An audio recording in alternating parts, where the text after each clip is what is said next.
Good evening. Thank you everyone for coming out. This will be the last in our series of the Legacy of Leaders. And the topic is Yosef HaTzadik, the fourth father. We mentioned when we started the series, we have the Avot and the Imahot. And they're not just by coincidence called the fathers and the mothers. The same way that most people look either like their father or like their mother or a mix, because there's certain DNA strands.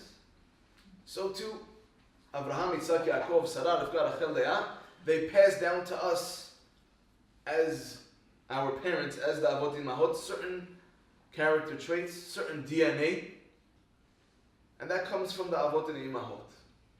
And the Pachad Yitzchak, Reb Hutner, discusses how if there was to be a fourth father, it would have been Yosef. Yosef HaTzadik, the commentaries discuss how David HaMelech wanted to be considered one of the Avot, and each time he was tested on his level, he wasn't able to overcome the test and the challenge, and therefore David HaMelech goes down as one of the greatest people who ever lived, but not as one of the Avot. Yosef HaTzadik is this in-between. He's sort of one of the Avot.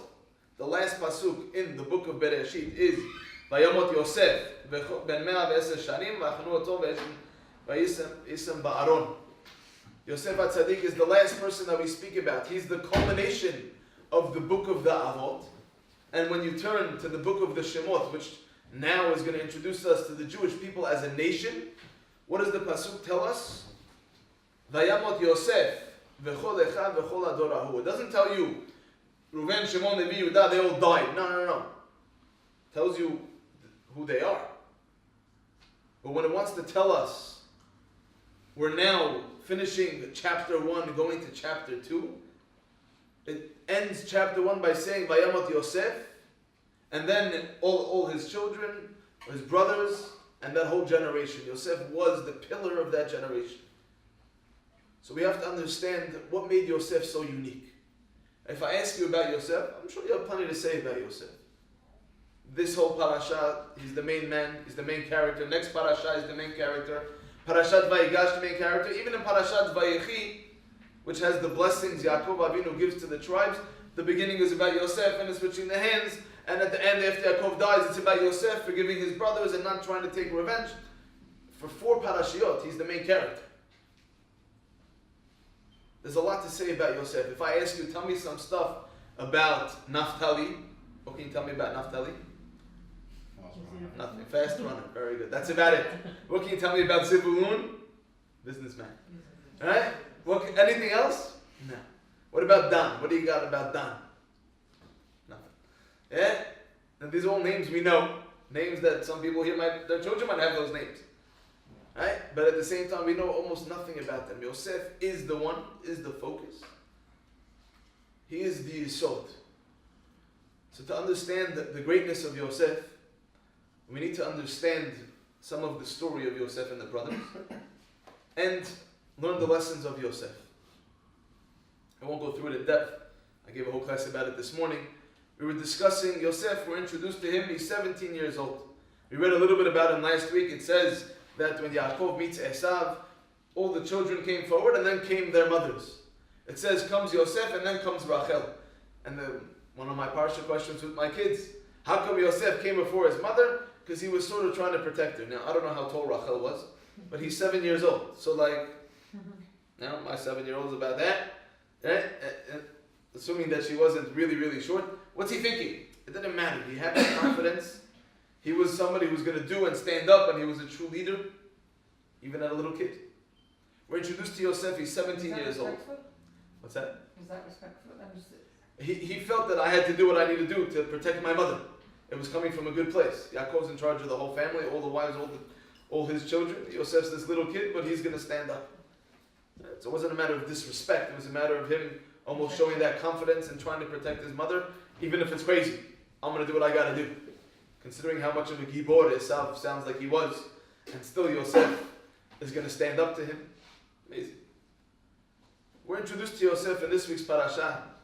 Yosef is 17 years old, and you might have heard he was immature, he was bisalsel bisa'arav, says Rashi. He was playing with his hair. He sounds like a guy who was into his looks. Right? He's almost, this kid. I saw one of the Farshim say, no.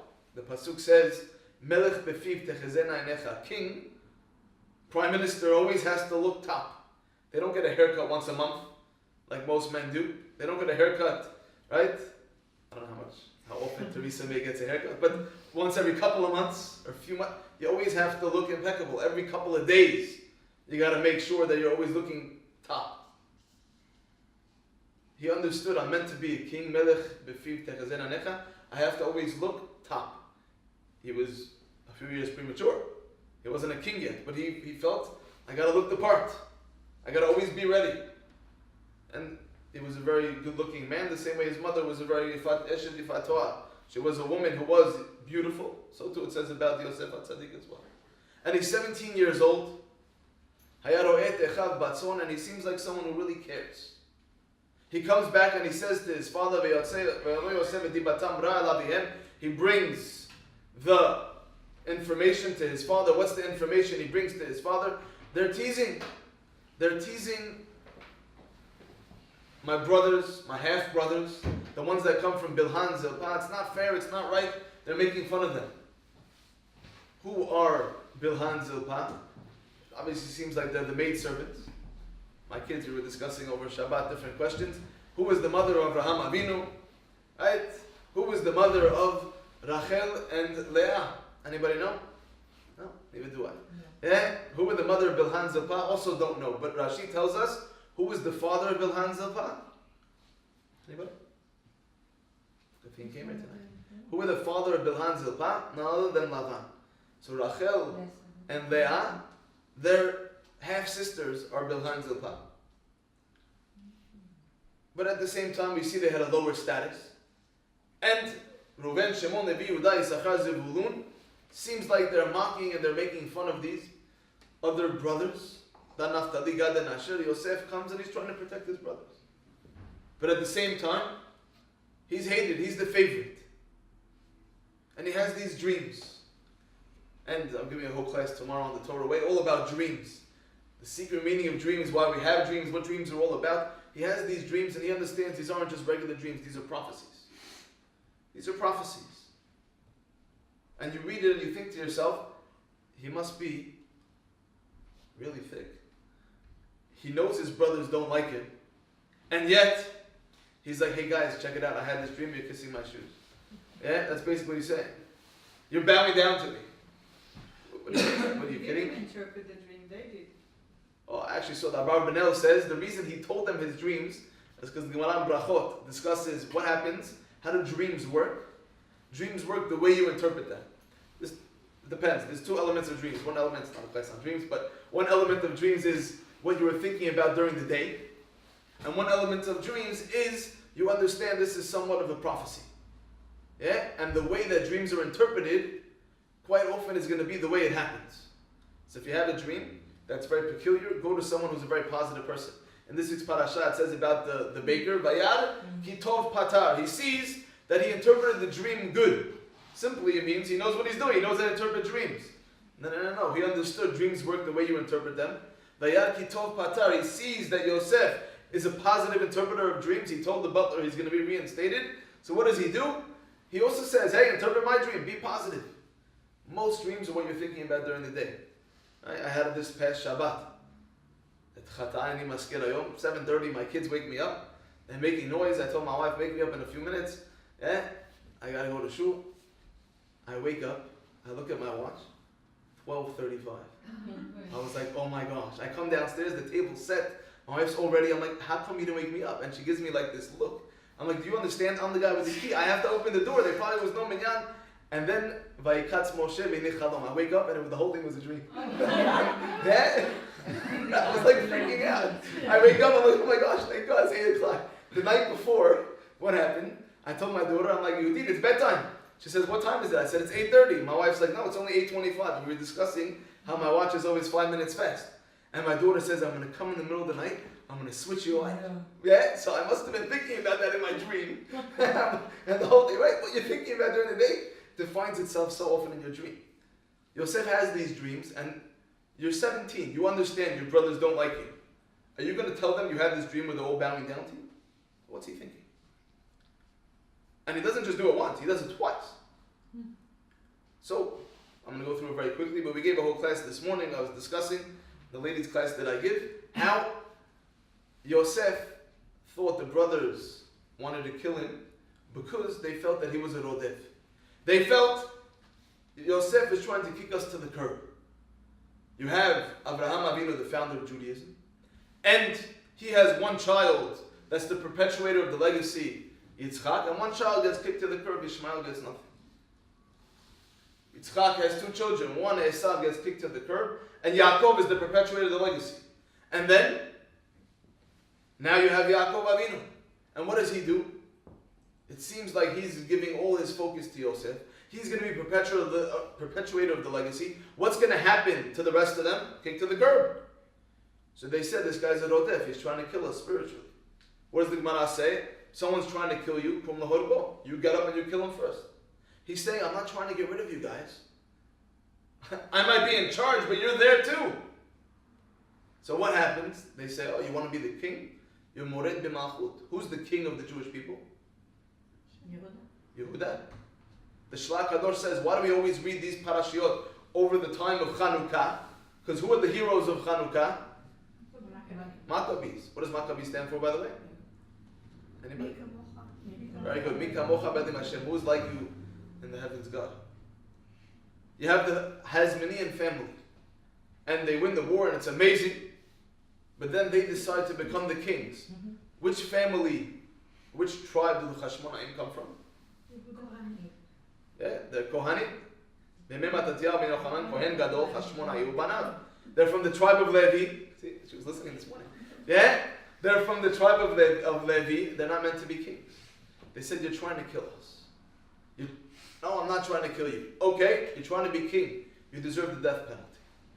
And they decide to kill Yosef, and then he gets sold as a slave. And that's his own shiur. But then Yosef, he's sold as a slave. And you try and ask yourself, I think the most obvious question in this whole story. Why doesn't Yosef phone home? Why doesn't he send a message? Something. And even if you want to tell me, look, when he was a slave, he had no choice. Nothing he can do. 9 years go by that he's the king. Before the Yaakov Avinu comes down to Mitzrayim. 7 years of plenty, another 2 years of famine. Why didn't he send a message? Anybody? Such a fundamental question, but when we, Be'ezat Hashem, get to the answer, it helps you understand this whole story. Yosef becomes the viceroy, and his brothers come down to get some food. They come down to get some food. And what does he say? What do you think he's going to say? What would I say? Hey guys, it's me. Remember those dreams? Told you so. Yeah? How you doing? Yeah? Check it out.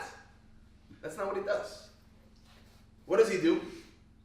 Spies. Puts them all in jail. They all go to jail. He says, pick one of you, go back, you said that you have a younger brother, bring him. Nobody's willing to go. The halacha is you can't send one guy to travel by himself, it's dangerous. So what does Yosef do? He takes everybody out of jail, holds on to one guy for collateral. Shimon, you stay in jail. Why Shimon? Because when this week's parasha, when it says, here comes the dreamer. Who are the Isha Lachiv? Shimon and Levi. And then they say, go home, bring the boy. And he makes sure to put money in their bags.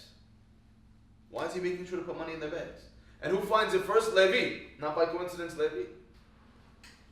And then they finally bring down Binyamin. And what does he do? He says, amazing. And he gives Binyamin he gives everybody a suit. Quite peculiar. The guy thinks you're a spy. You come down, he brings you into his house, into the palace.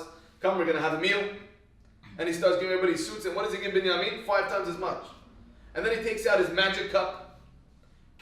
They were all in their 40s. You're Reuven, you're the oldest. You're Shimon, you sit here, you're next. Levi, you're third. And they're utterly flabbergasted. How does he know? He says, I got my magic cup. Why is he playing games? What is Yosef doing?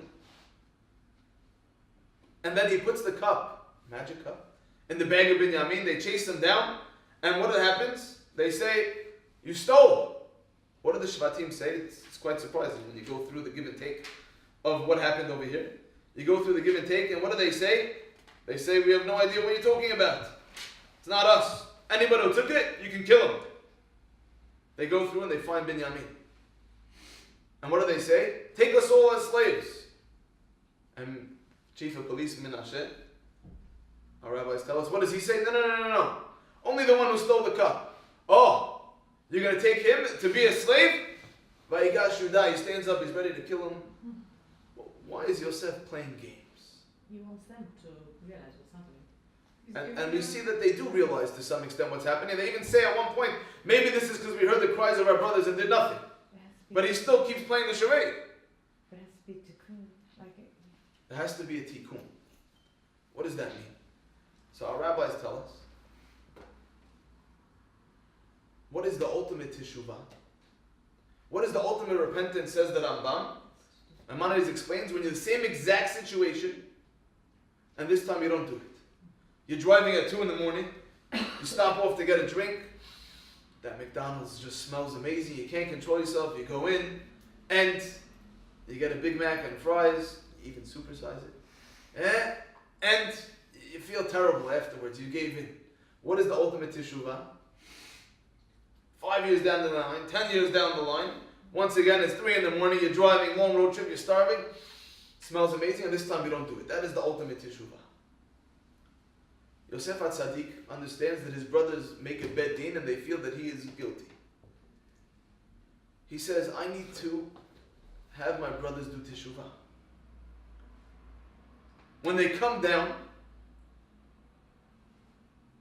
to Mitzrayim, he says, wait a second, Binyamin's missing. I need to find a way to get Binyamin down here. Put them all in jail, go get Binyamin. That doesn't work. I'll hold on to Shimon, I'll give them all back their money. Why give them back their money? Their father's Yaakov Avinu, Ish HaEmet. They're not going to take the money and not bring it back. I need them to come back, but when they come back, they can't just come back by themselves. Must be with Binyamin. Don't come back without Binyamin. Don't come back without Binyamin. They finally come back with Binyamin. And what does he do? He says, how can I set up Binyamin that they're going to think that he's guilty? They thought I was guilty. They thought I was Mored Malchut, I'm rebelling against the king. The kingdom was only supposed to be Yehuda, even Shaul HaMelech, who was king. What does the word Shaul mean in Hebrew? To borrow. The kingdom was borrowed until they got to David HaMelech. There was one, the first stage was, he's not meant to be really king. He's the king, but it's just Shaul. It has to be the Malchut Bet Yehuda. It has to come from Yehuda. I need to set up Binyamin that they think he's guilty. So what does he do? He has this whole magic cup situation. What does the magic cup situation help? Because the Shvatim think, you know what? He probably did steal the cup. He's just like his mother. What did she steal? She stole the idols from Lavan. And he probably wants that magic cup because he's hoping it'll help him find out what happened to his brother Yosef. 22 years, he's yearning to find out what happened to my brother. Binyamin, it's funny because Yaakov Avinu won't let not an enu itanu v'nafsho kishor v'nafsho. Our poor father, old dad, he's so worried about Binyamin, the nar. How old is Binyamin at this stage? He's 30 years old. He's got 10 kids. And every one of his kids is named after Yosef. Each one is like the sorrow, the pain. His whole life has been all about this. His dad, again, 30 years old. I don't know that he had therapy, but 30 years old, your dad won't let you go anywhere. You have 10 kids of your own. Yosef says, he's the favorite. I'm going to give him 5 suits. I'm going to make sure he's the favorite. I'm going to make sure, once again, he's getting favoritism. Just like I got favoritism. I had an extra suit more than everybody else had. Says Rashi, Yoter alav, he had more. He had an extra suit. I'm going to give Binyamin extra suits. The brothers are going to think he's guilty. Are they going to have his back? Are they going to do teshuvah? And they did. They stood up for Binyamin. Vayigash Yehuda, the leader stands up. True kingdom. True responsibility. So let's take this a step back and understand. Yosef, probably even when he was a slave, in that first year before he got to jail. Vayi Yosef, Vayish Matzliach, he's in the house of Potiphar, he's running the show. He's taking care of everything he touches turns to gold. I'm pretty sure Potiphar, if he was running the whole house, he could have sent a message to Yaakov. He's then in jail. Not jail like we have today. Vayitzuhu min habor. It's like literally a pit. Yeah? He's in jail. 10 years. Why doesn't he send a message? Because I want to hopefully make it that my brothers can have teshuvah. He's the king, 9 years. He's desperate to send a message to his father. We see when Binyamin comes, the Torah says straight out, he can't control himself. He goes into the room, he cries. He then comes back out, does the whole scan with the cup. V'lo yochol Yosef litapek. He can't control himself. See, he has to reveal himself. He was really, if he would have been able to control himself, then Yaakov Avinu would have came down. The second prophecy, the second dream would have come true. And all the different stories of Asara, Luget Malchut that correspond in the time to including Rabbi Akiva and the rabbis who were tragically, terribly murdered. Tikkun, for what the Shvatim weren't able to finish the Tikkun.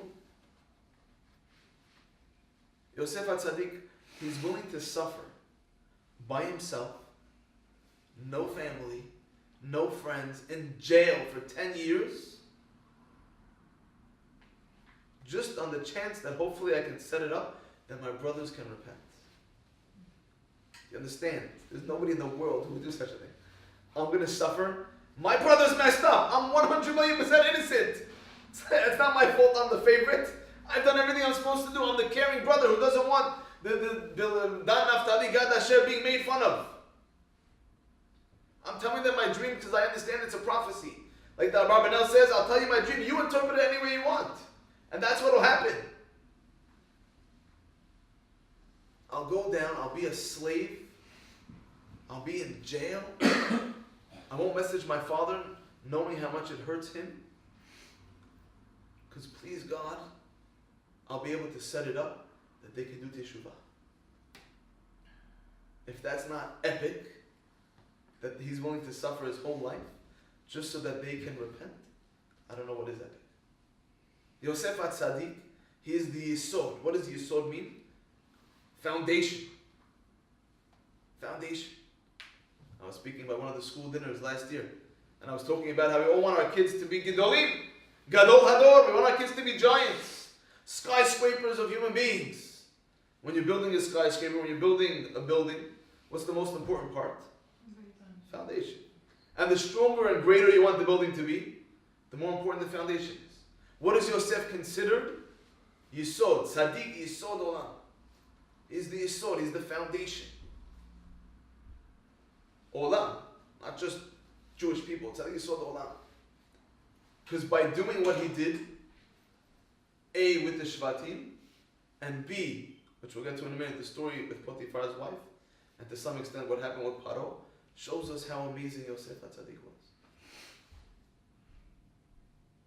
It's not about me. He was Yisod. He was Sod. Sod is a secret.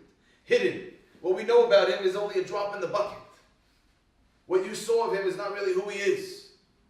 You think he's the king. You think he cares about his looks. You think he's this simple, innocent 17-year-old boy who doesn't get it. The opposite.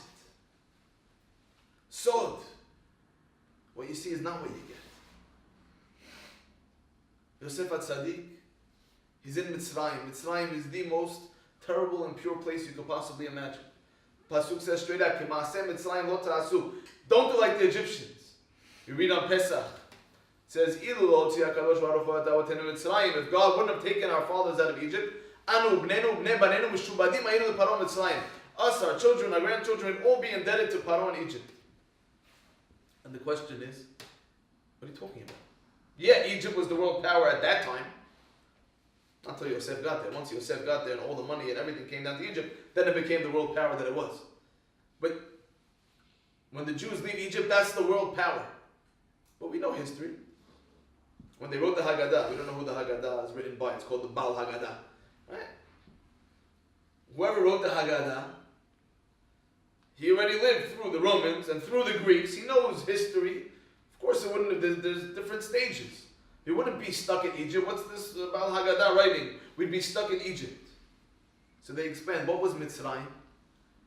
Mitzrayim comes from the term metzar. Min hamatzar karatiya. Metzar means closed in.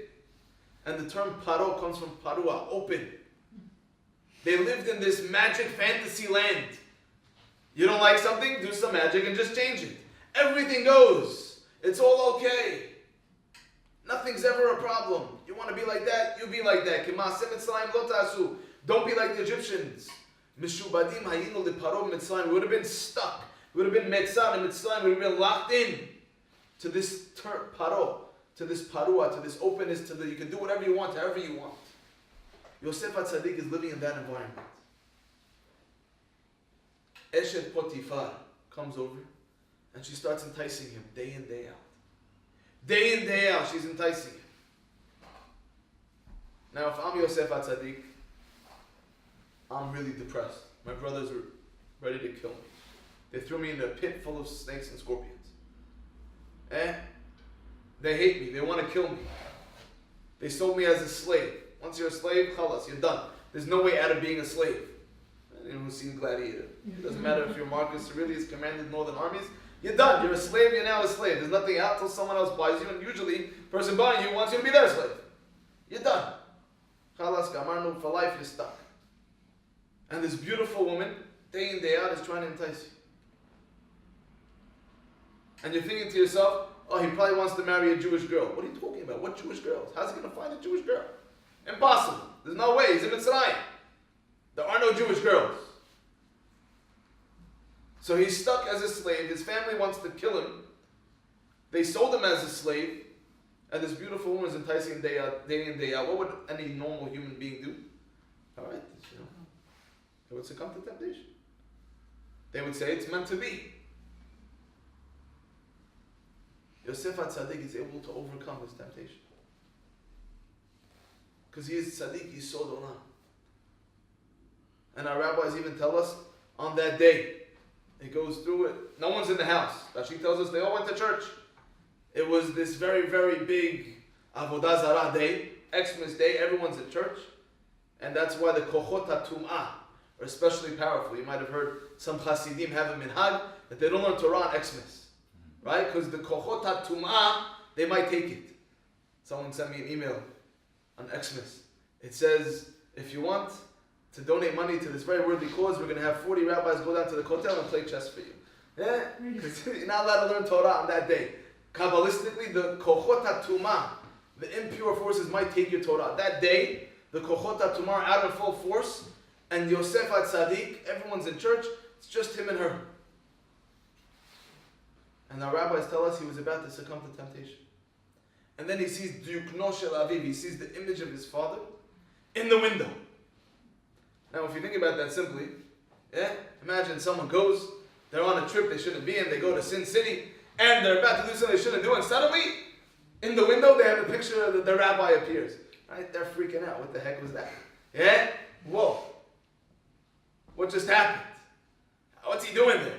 They'd call the rabbi, where are you right now? Right? What is this? Of course Yosef HaTzadik's not going to succumb to temptation when he sees his father's image. But I heard one rabbi say, that's what it meant. It meant that Yosef HaTzadik, he was able to look at the window and say to himself, see the light.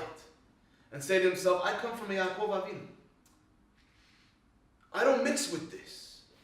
This is Maaseh Mitzrayim. This is people, they're doing things that are beneath me, below me. Yeah, my brothers might have wanted to kill me. Yeah, but it doesn't matter. I understand what I'm supposed to be doing. And he overcomes the temptation. And without that, we don't exist. The Jewish people are standing by the Red Sea. And they're saying, you got to split.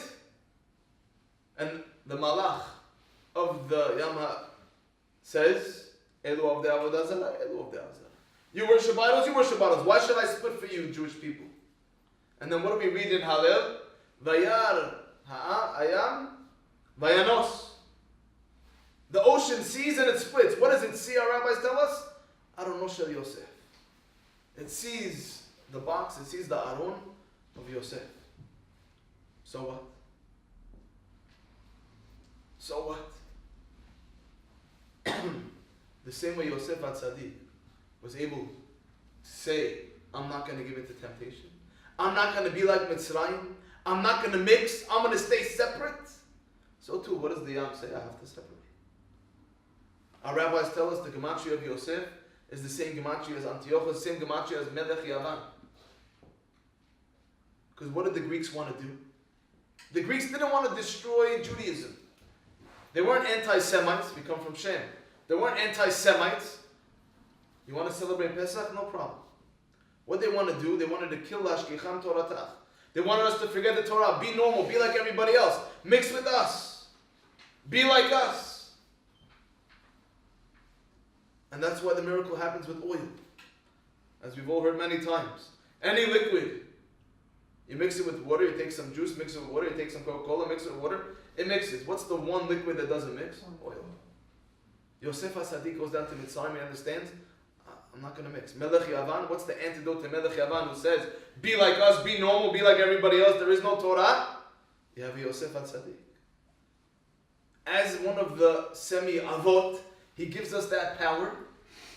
That doesn't matter where you are. If a Jewish woman's in the middle of nowhere and she marries a non-Jew, the kid's still Jewish. But for the men, who gives us that koach? Who gives us that power to be able to overcome temptation?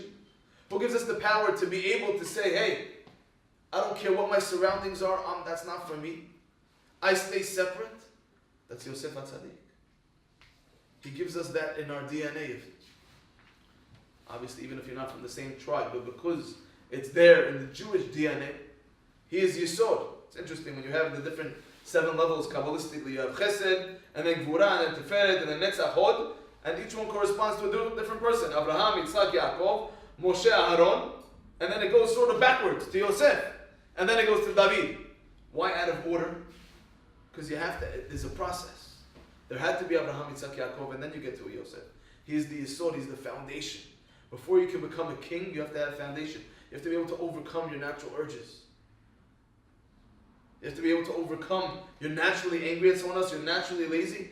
Yosef HaTzadik says, even though I'm naturally attracted to this person, even though naturally I should want to contact my family, my dad, he's suffering so much. Binyamin, all he's got is me and dad. We don't have a mom. He overcomes that nature. And he says, I'm going to do whatever I got to do. If it means me getting thrown in jail, I'll get thrown in jail. Vayima'en, the pasuk says the same way Yaakov Avinu Vayima'en, he was hesitant to be able and he wouldn't let himself be consoled. Yosef had that in his DNA as well. Vayima'en, he overcomes and he's not willing to give in to temptation.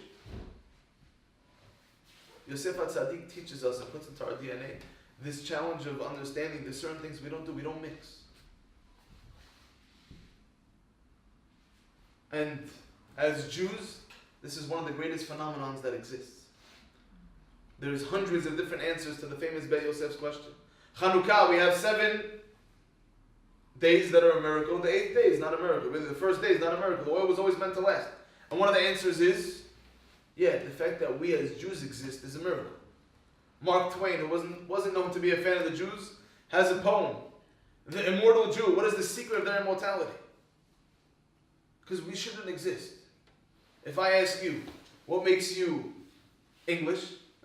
Gibraltarian and American and Gibraltarian. What makes you English?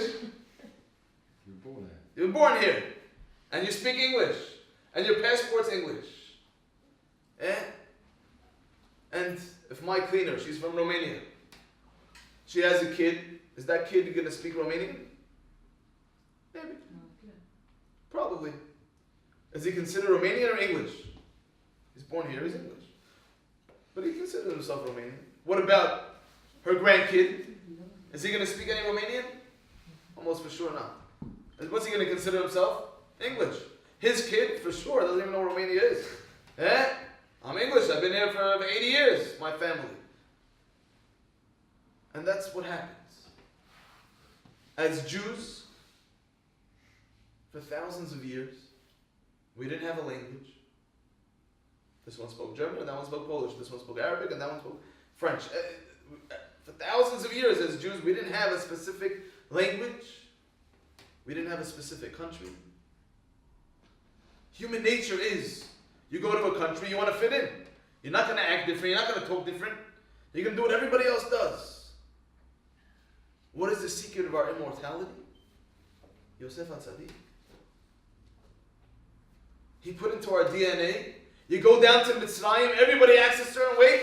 I don't care. Shinam and Mabusham. We don't change our names. We don't change the way we dress. We don't change our language. We still have the Torah. The miracle of the Jewish people still existing comes from Yesod, comes from the fact that it's in our DNA, it's in the foundation. You want to have a giant person?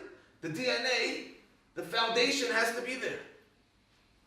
Yosef HaTzadik is Yesod. He put into our DNA, no matter what country you're going to go into, you're going to stay Jewish. The oil doesn't mix. And he understood everything I do comes from Hashem. At the end of this week's parasha, our rabbis tell us he makes a mistake. The butler and the baker are in jail with him. And he understands that the butler is going to go back. He's going to go back to the king. So what does he tell the butler? The last pasuk in parasha, Vayeshev, what does he tell him? He says, sorry, it's not the last pasuk, but he tells the Sar Hamashkim, he says, make sure when you go to Paro, Uzchartani, make sure that you remember me, make sure that you say who I am. Kim zechartani otcha kasher itamlach, v'asiti na'imadi chesed v'zkartani el Paro, v'hotzitani min habor hazeh. Remember me to Paro. Do a kindness to me and remember me to Paro, and he will take me out of this pit. And the question is, what does Yosef do wrong? Surely, he's in jail 10 years. These guys are sent. They should have been killed instantly. These guys are sent to the jail. And after a few days, one's in there killed, one's going back. Surely it's hishtadlut to say, by the way, in case the king wants, hook me up. If he ever has a dream, remember me. That would be hishtadlut. If anything, he would say, that's why Hashem put them there. What did they do wrong? Some commentaries say, it's the fact that he said it twice. Kim zechartani itcha kasher tablach v'asitna imadi chesed v'zkartani. I saw the commentary say, that what does he say? V'hotzitani min habor hazeh. Remember me to Paro and he will take me out of this pit. You think Paro is taking you out of the pit? Hashem is taking you out of the pit. Not Paro. And he learns his lesson. Because when Paro takes him out, what does he say? I heard you interpret dreams. Whatever Hashem puts into my mouth, I'm able to do. And he tells Paro, you know what you should do? You're going to have 7 years of plenty. It's my opinion that, what should you do? יעשה פרעה ויפקיד פקידים על הארץ וחמשת ארץ מצרים ושבע שני השובע קבצו כל אוכל. They should take all the food and they should make sure to appoint somebody and they'll have plenty of food. What does Paro say? Is there anybody as wise as this man Paro? Yosef, excuse me. And you're reading this, you're asking yourself, really? What's so special? He said you're going to have plenty of good times. Make sure you save up for the bad times. It's quite simple, no? Paro is flabbergasted. Hayeshka, is there anybody as great as this guy? What's Paro so impressed with? So on one level, it's very easy to say, yeah, obviously when times are good, you save up for the tough times. There's still people now, the end of 2017, they're complaining about how stupid they were when times were good in 2006 and 2007. 10 years later. Right? I remember the good days. I remember the good times. Money was rolling in. I give a share every week in Hatton Garden. Oh, the diamonds, because one of the first things to go when you don't have money is the luxuries. Oh, then it was easy. Then it was cash was falling back and forth. I didn't even say that. Yeah, it was easy. It was good. Now, Paro says if this guy appreciates that when times are good, he's wise enough to say, hey, save up. It's not always going to be like this. That's a very wise man. But more than that, Yosef, he's in jail. What should have happened? Paro should have said, hey buddy, I hear you interpret dreams. Interpret the dream. Where should Paro have sent Yosef right back to? Right back to jail. Yosef saying, if I was you, I'd appoint somebody to be in charge and do this and this and this. Right now I'm available if you want. Right? If you're looking for someone good, I got time on my hands. Yosef doesn't say that. Because Yosef learned from his mistake. He doesn't say, I can this. He says, I recommend this would be a good idea. Because if I'm meant to be taken out at this stage, then Hashem will take me out. And if not, now's not the right time. Yosef HaTzadik understood. He learned the message. He got the message. Everything's been Hashemayim. So if I'm stuck here in the pit, it's all part of God's plan. At the end of Parashat Vayechi, after Yaakov dies, and they're worried. Till now, Yosef didn't kill us because it was dad. But now that dad's gone, he's going to take vengeance. What does he say? This wasn't you. God orchestrated the whole thing. There's a man who lived by himself in a pit for years. When he names his son Menashe, why? Because Hashem sent me out of the house. Really, that's where I belong. I belong in the house of Yaakov. I don't belong here in Mitzrayim mixing. Again, he's married, he's got a kid, he's the viceroy. No, this isn't where I'm supposed to be. This isn't my homeland. My homeland, Israel. Capital city, Jerusalem. Eh? Yosef HaTzadik understands who he is and what he's meant to be. And he understands everything comes from Hashem.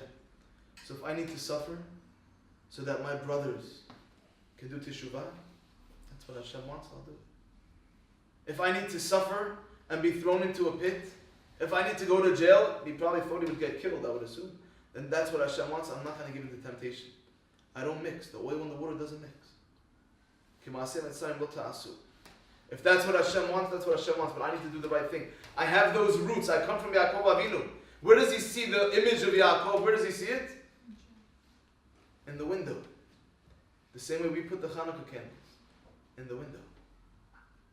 To represent, hey, rest of the world, look at us. We don't mix. We don't do everything else. We have miracles. We have spirituality. We have some people, they pour into the oil water just to have that. We don't mix. Just to show we're separate.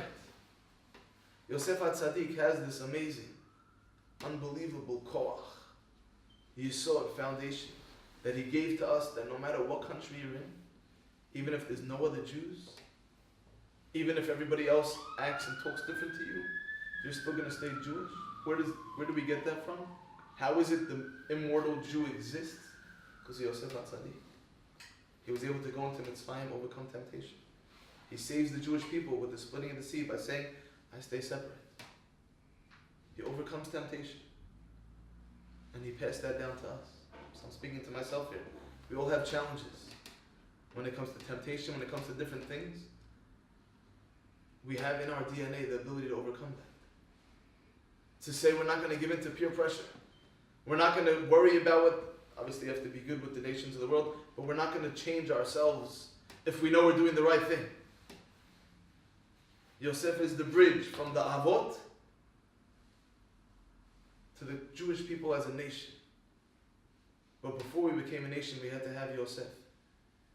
Because he gave us that before you go into Mitzrayim, you're going to be able to withstand the challenges of the Galut, of the exile. Be'ezat Hashem will make sure that we're able to do that. And if we're able to do that, then there's no doubt that we'll be back with Yosef HaTzadik, the Yisod, the foundation of what it means to be a Jew, what it means to be a good person. Be'ezat Hashem together with the same way the Jewish people took out the Aronot Shel Yosef, and there will be Be'ezat Hashem, so too we will also have that. All the Aronot will come out, and we'll be Zocheh and merit to have Mashiach Tzidkenu and Yerushalayim Mir HaKodesh Mer B'Amen.